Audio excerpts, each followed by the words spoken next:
दोस्तों, जैसा कहा जाता है कि भारतवर्ष तो साधु संतों का देश है, लेकिन आजकल हम देख रहे हैं कि लगातार भारत में साधु संतों पर ही हमले की घटनाएं जो है बढ़ती जा रही हैं।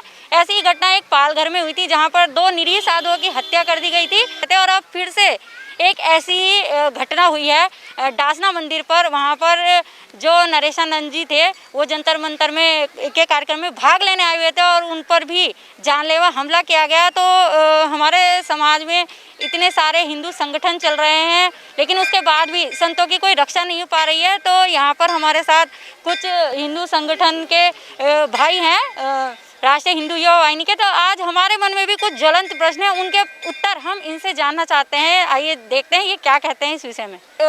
डासना मंदिर में जो नरेशानंद जी आए हुए थे, जंतर मंदिर का जो कार्यक्रम है उन पर हमला हुआ है, तो उसके बारे में क्या कहना चाहेंगे आप? देखिए, बड़ी विडंबना है हमारे भारत देश में कि हम बहुसंख्यक अपने आप को कहते हैं। 80% से ज़्यादा आबादी हिंदू की है, उसके बाद भी हमारे महंत, हमारे संत, हमारे मठ, हमारे मंदिर कोई भी सुरक्षित नहीं है। छोटी छोटी बच्चों के साथ बलात्कार हो जाता है और एक ऐसे निरीह साधु पर इन्होंने एक जानलेवा हमला करा, उनके अंदरूनी अंग बाहर आ गए। और ये सोचने वाली बात है कि पूरा वहाँ पुलिस प्रशासन वहाँ मौजूद है, तो क्या कहीं सोचने वाला एक विषय होगा कि क्या जानबूझकर नहीं किया जा रहा। लेकिन अब हम इन्हें बता दें, जो हमारे एक हिंदू समाज के, जो मैं खुलकर कहता हूँ, जो ये दुश्मन हो गए हैं, हम उन्हें बता दें कि अब हिंदू भागने वाला नहीं है। अब हिंदू जाग रहा है, ईंट का जवाब पत्थर से दिया जाएगा। और ये सारे कार्य हम हिंदू वाहिनी के हमारे राष्ट्रीय संरक्षक हमारे नरेंद्र गिरी जी महाराज हैं, हम इनके अनुसरण करते हुए, इनके पक्ष चिन्ह में चलते हुए सारा कार्य करेंगे। और हम कभी भी कानून को अपने हाथ में नहीं लेंगे और कानून की पूरे सम्मान करते हुए हम अपने काम को सारे करेंगे। जय श्री राम। अच्छा, आप कह रहे हैं कि आप कानून को हाथ में नहीं लेंगे, लेकिन अगर सामने वाला कानून को हाथ में लेगा तब आप क्या करेंगे? देखिए, फिर भी हम सोचेंगे कि जहाँ तक हमसे हो सकता है कि हम जो है भारतीय कानून की हम जो है बड़ा सम्मान करते हैं, संविधान का सम्मान करते हैं, उसके तहत अगर कुछ होता ठीक है। वरना पहले वाला हिंदू अब रहा नहीं कि कोई भी ये वर्तमान सरकार समझ ले या जो भी कभी इस बात से में कोई ताल्लुक नहीं है, कोई बने कोई ना बने, जो भी कुछ होगा। लेकिन अब हिंदू पहले वाला हिंदू रहा नहीं, वो समझ ले हिंदू वाहिनी ईंट का जवाब पत्थर से देना जानती है जी। तो ईंट का जवाब पत्थर से दिया जाएगा, ऐसा कह रहे हैं। तो नरेंद्र जी, जैसे आप स्वयं एक संत हैं और संतों पर जो लगातार हमले होते हैं, तो उसके बारे में आप क्या कहेंगे? देखिए, हम जिस देश में रह रहे हैं इसको हिंदुस्तान बोला जाता है। और आपको पता है कि जब इस देश का बंटवारा हुआ, आज़ादी मिली देश को, तो आपको पता है कि पाकिस्तान देश जो बना वो धार्मिक वजह से बना और धार्मिक ही बंटवारा था वो। तो मुसलमान वहाँ गए, लेकिन कुछ मुसलमान यहाँ रह गए। अभी भगवा की जो बात आती है हिंदुस्तान में, आप देखिए कहीं पे भी कि लगातार हमारे साधु संतों पर हमला हो रहा है लगातार। और हमारे जितने साधु संतों पे लगातार हमला हो रहा है, वो भी कहाँ हो रहा है? पाकिस्तान में या बांग्लादेश में नहीं हो रहा, हिंदुस्तान में हो रहा है। क्यों? वैसे तो बोलते हैं कि भगवाधारी आतंकवादी हैं, बहुत लोगों ने बोला कि भगवाधारी आतंकवादी है। अगर भगवाधारी आतंकवादी होता हिंदुस्तान में, तो आज जो संतों के ऊपर हमले हो रहे हैं ना, हमला तो बहुत दूर की बात है, दिमाग में या सोच भी नहीं सकता था दूसरे समुदाय का आदमी कि संतों पर हमला कर सके।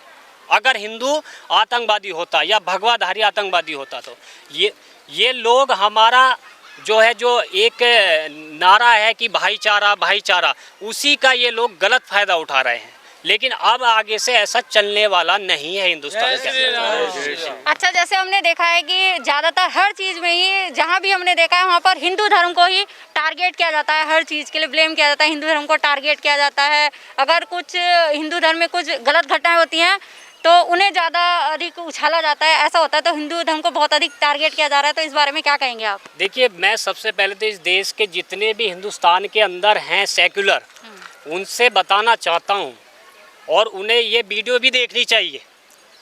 उन्हें बताना चाहता हूँ कि अंतर्राष्ट्रीय साजिश सारी हिंदू धर्म के खिलाफ चल रही है।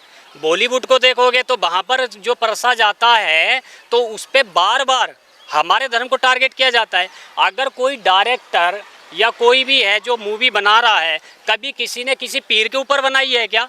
क्या कभी किसी ने किसी अल्लाह के नाम पे बनाई है क्या? या किसी ने मोहम्मद के नाम पे बनाई है क्या? और हमारे उसमें उसे छोड़िए कि हमारे देश के अंदर हमारे राम जी पे गलत पेंटिंग बनाई गई, सीता माता को बिना वस्त्रों के पेंटिंग बनाई गई। और वो कहाँ बनाई गई? बंगाल में, पाकिस्तान में या सऊदी अरब में नहीं, इसी देश के अंदर बनाई गई। लेकिन हिंदू फिर भी चुप है।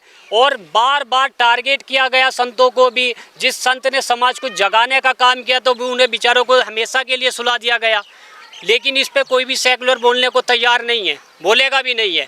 तो हमारा तो यही अभियान है, हमारे संगठन का भी यही है कि अब हिंदू युवा वाहिनी किसी भी संत पर हमला बर्दाश्त नहीं करेगी, किसी कीमत पे नहीं करेगी। तो अच्छा, इन सब के खिलाफ क्या आपको लगता है कि सब संतों को एक हो जाना चाहिए, जो हिंदू संगठन है उन्हें एक होना चाहिए? क्या सोचते हैं आप इसके बारे में? देखिए, एक तो होना पड़ेगा। अगर हम एक नहीं हुए ना तो ये पता नहीं इस देश में कितने पाकिस्तान निकल जाएंगे। अभी तो एक पाकिस्तान दिया है, ज़्यादा पुराना समय नहीं है। अगर हम लोग एक ना हुए तो सत्य ये है कि जाने कितने पाकिस्तान निकल जाएंगे इसी हिंदुस्तान में से। तो हम लोगों को और जितने भी साधु संत हैं जो मठों पे हैं, मैं तो उन सबसे यही कहता हूँ कि आप बाहर निकलिए, अब समय आ गया है आपका बाहर निकलने का, और मुंह तोड़ जवाब दीजिए इन जिहादियों का। और जब मुंह तोड़ जवाब दोगे तो ये जिहादी अपना आप ही यहाँ से निकलना शुरू हो जाएंगे, क्योंकि इनकी अब दाल हम यहाँ देश के अंदर गलने नहीं देंगे। जय श्री राम। तो ये हिंदू युवा वाहिनी के राष्ट्रीय अध्यक्ष जी के बयान थे कुछ दासना मंदिर को लेकर, ये हमने आज आपको सुनवाए हैं और बहुत ही जोशीले बयान थे। और साफ साफ यहाँ पर कह दिया गया है कि हिंदू युवा वाहिनी अब किसी भी संतों पर हमले को बर्दाश्त नहीं करेगी।